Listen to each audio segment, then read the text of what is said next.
Hello friends. तो आज के वीडियो में हम लोग क्लास 9th के फिजिक्स सब्जेक्ट का एक नया चैप्टर स्टार्ट करेंगे जो है ग्रेविटेशन।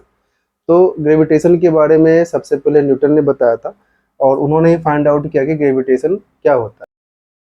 तो न्यूटन के बारे में तो सबको ही जान रहे हैं कि न्यूटन कैसे ग्रेविटेशन के बारे में उन्होंने बताया कि वो कहीं बैठे हुए थे, ऐसा कुछ कहानी बना हुआ है।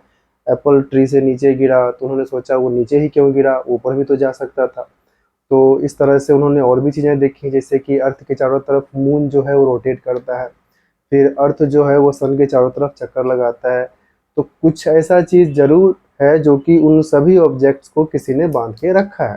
तो न्यूटन ने बोला कि ज़रूर उन ऑब्जेक्ट्स के बीच में कोई ना कोई फोर्स काम करता है जो उन्हें बांध के रखता है, और उसी फोर्स को हम लोग कहते हैं ग्रेविटेशनल फोर्स या फिर ग्रेविटेशन। तो यहाँ से हम लोग देख लेंगे ग्रेविटेशन या फिर ग्रेविटेशनल फोर्स किसे कहता है। तो ग्रेविटेशन का मतलब है it is the phenomena of attraction between two objects in the universe due to their masses, and gravitation is also known as gravitational force। तो ग्रेविटेशन एक फेनोमेना है जिसमें कि किसी भी दो ऑब्जेक्ट के बीच में एक अट्रैक्शन फोर्स लगता है ड्यू टू देयर मासेस, उनके मास के कारण। उसके बाद जो नेक्स्ट इंपॉर्टेंट टॉपिक है उन्होंने दिया था यूनिवर्सल लॉ ऑफ ग्रेविटेशन। अब ग्रेविटेशन का नाम जैसे आता है उसके बाद उसके बारे में कुछ लॉज वगैरह आएंगे। तो लॉज क्या कहता है, बहुत ही आसान है। द ग्रेविटेशनल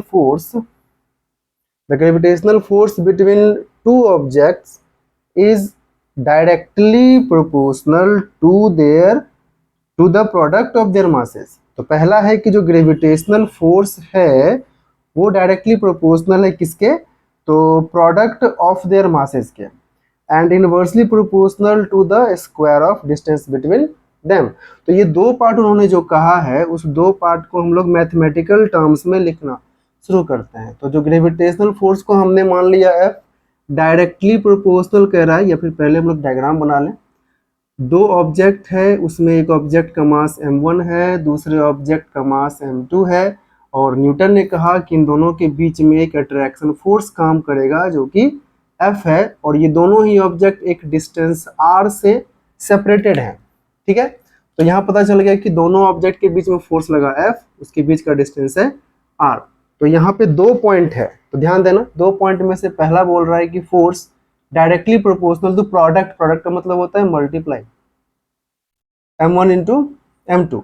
सेकेंड कहता है inversely proportional to the square of distance between them. तो ये है इनवर्सली प्रोपोर्शनल टू 1/r²। दोनों को कंबाइन कर देते हैं तो ये हमारा f proportional to m1 m2/r², ये मिल गया। अब प्रोपोर्शनलिटी का साइन आपको अगर हटाना है तो आप क्या करोगे, एक कांस्टेंट लगाओगे उसके जगह, और ये प्रोपोर्शनलिटी का साइन बन जाता है इक्वल का साइन जी m1 m2/r²। ठीक है, ये हमारा मिल गया यूनिवर्सल लॉ ऑफ ग्रेविटेशन का फॉर्मूला। इसमें ये जो फोर्स है यानी कि ग्रेविटेशनल फोर्स वो जी m1 m2/r²। तो कहानी है, फोर्स का सब वही पता है आपको, फोर्स का यूनिट क्या होगा तो न्यूटन ही होगा, कोई दिक्कत नहीं है। मास है आपका तो केजी है, और डिस्टेंस है तो मीटर है, सब कुछ सेम है, कोई अलग चीज नहीं है। मेन पॉइंट आता है कि जो जी है उसके बारे में कुछ डाटा हमें जानना होगा। ठीक है, जी के बारे में जान लेते हैं। तो जी को कहा गया है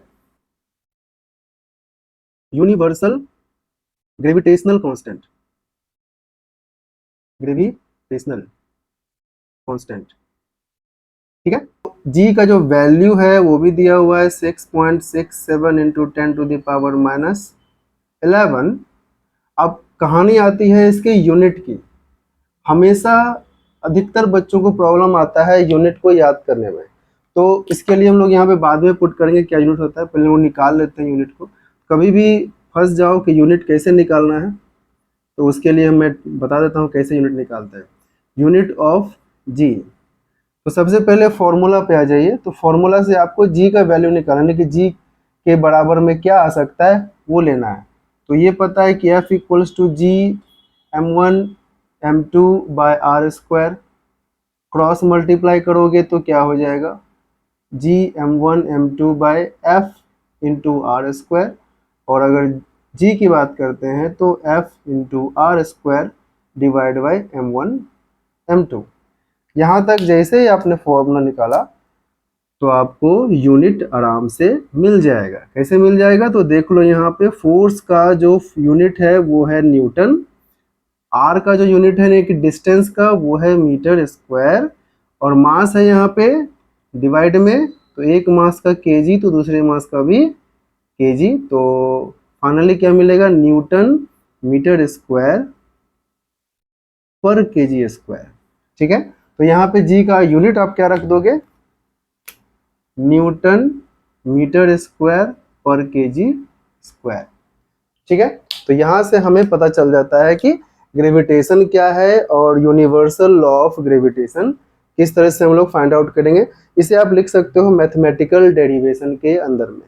ठीक है, उसके बाद अगला टॉपिक होता है यूनिट ऑफ जी। तो यूनिट ऑफ जी क्या है वो भी आपने निकाल लिया। ठीक है, अब हम लोग अगले टॉपिक पे चलेंगे। एक क्वेश्चन आता है व्हाट इज ग्रेविटेशन कांस्टेंट।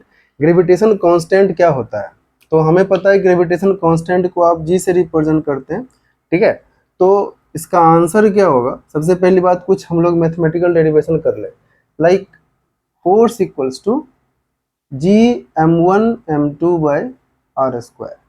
ठीक है, अब क्या करना है हमें, late m1 equals to m2 मान लिया, इक्वल्स टू 1 kg ले लिया हमने, r जो है r को हम मान लेते हैं 1 मीटर।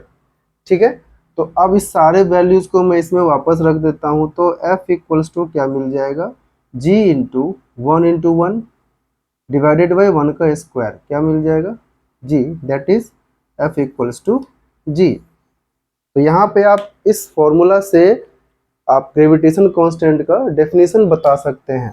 कैसे इसका डेफिनेशन बताओगे, gravitation constant is the force between two objects of mass 1 kg each, हर एक का मास 1 kg होगा।